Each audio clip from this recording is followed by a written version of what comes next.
Japan के प्रधानमंत्री Fumio Kishida से मिले पीएम मोदी। प्रधानमंत्री नरेंद्र मोदी ने टोक्यो में पीएम फूमियो किशिदा से मुलाकात की।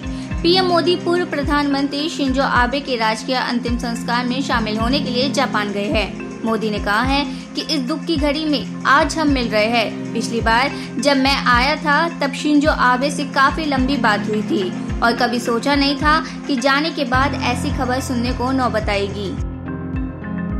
ठाणे क्राइम ब्रांच ने पीएफआई के 4 सदस्य गिरफ्तार किए। महाराष्ट्र में ठाणे क्राइम ब्रांच ने पीएफआई मामले में 4 लोगों को गिरफ्तार किया है, जिसमें 2 को मुरबा, 1 को कल्याण और 1 को भिवंडी से गिरफ्तार किया गया है। ये चारों ही पीएफआई के एक्टिव मेंबर है। महाराष्ट्र के पुणे और मुंबई से भी पीएफआई मेंबर्स की गिरफ्तारियां हुई है। अमेरिकी डॉलर के मुकाबले रुपया 37 पैसे बढ़कर 81.30 पर पहुंचा। अमेरिकी मुद्रा में कमजोरी के चलते रुपया मंगलवार को शुरुआती कारोबार में अमेरिकी डॉलर के मुकाबले 37 पैसे बढ़कर 81.30 पर पहुंच गया।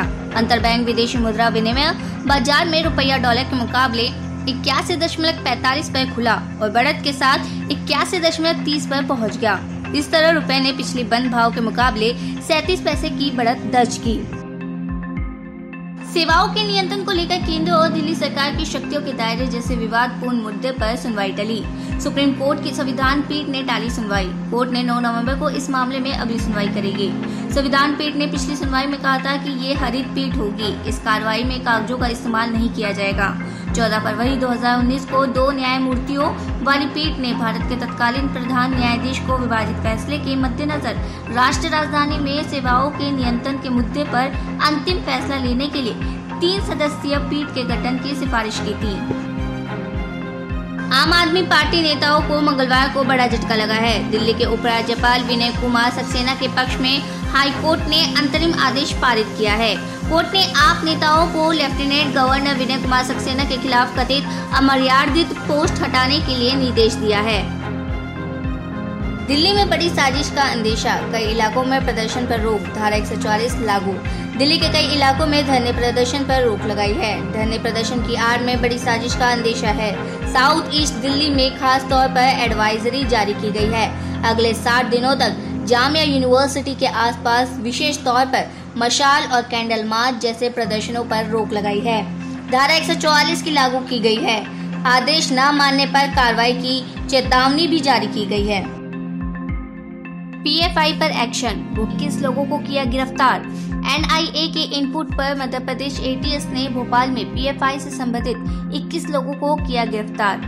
मध्य प्रदेश के 7 से 8 जिलों में एक साथ कार्रवाई की गई है। अमेरिका के वॉशिंगटन डीसी में विदेश मंत्री एस जयशंकर ने अमेरिकी वाणिज्य सचिव जीना रायमोंडो से मुलाकात की। इस दौरान उन्होंने इंडो पैसिफिक इकोनॉमिक फ्रेमवर्क पर चर्चा की।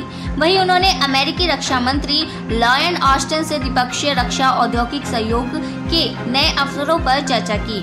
अमेरिकी रक्षा विभाग के मुख्यालय पेंटागन ने कहा कि इससे एक क्षेत्रीय सुरक्षा प्रदाता के रूप में भारत का योगदान बढ़ेगा। असम के मुख्यमंत्री हिमंत बिस्वा शर्मा ने गुवाहाटी में कहा, असम में आज 25 पीएफआई सदस्यों को गिरफ्तार किया गया है। ये अभियान और तेज किया जाएगा। वहीं असम पुलिस के सीपीआरओ ने कहा, कामरूप ग्रामीण से 5, गोलपाड़ा से 10, करीमगंज से 1, उदलगुड़ी से 1, दरंग से 1, धुबरी से 3, बारपेटा से 2 लोगों को गिरफ्तार किया गया है। हत्याकांड मामले में प्रशासन ने किया पटवारी को सस्पेंड। अंकिता हत्याकांड मामले में उत्तराखंड की धामी सरकार ने पटवारी को सस्पेंड कर दिया है।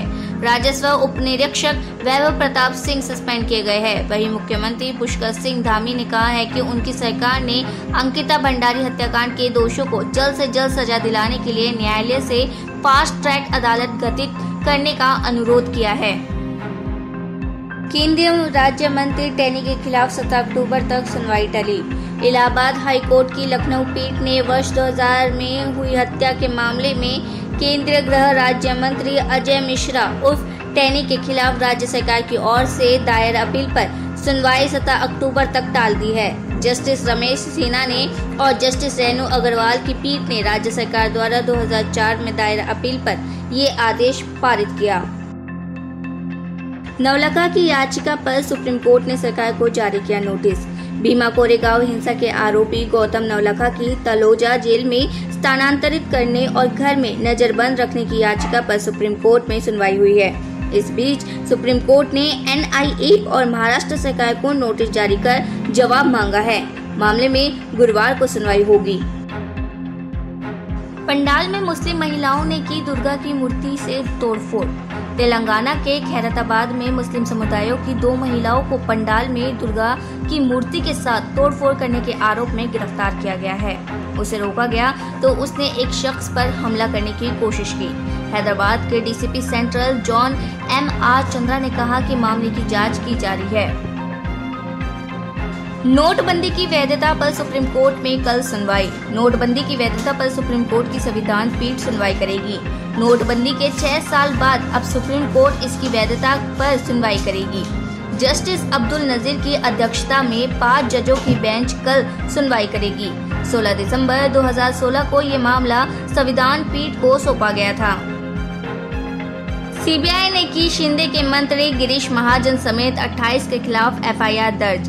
CBI ने शिंदे के मंत्री गिरीश महाजन समेत 28 के खिलाफ FIR दर्ज की है। एजेंसी ने जबरन चोरी वसूली आपराधिक मामले में FIR दर्ज की है।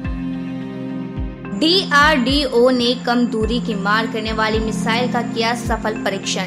DRDO ने ओडिशा के तट से दूर चांदीपुर की एकीकृत परीक्षण रेंज से ग्राउंड बेस्ड पोर्टेबल लॉन्चर से कम दूरी की मार करने वाली एयर डिफेंस सिस्टम मिसाइल का 2 बार सफल परीक्षण किया।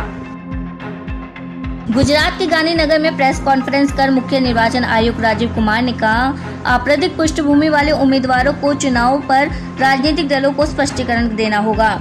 ऐसे उम्मीदवारों को अपने आपराधिक रिकॉर्ड के बारे में 3 बार विज्ञापन देना होगा ताकि नागरिक को सूचना मिले और उसके बाद ही निर्णय ले सके। गुजरात में करीब 4.83 करोड़ पंजीकृत मतदाता है। 142 विधानसभा क्षेत्रों में 51,782 मतदान केंद्र बनाए जाएंगे।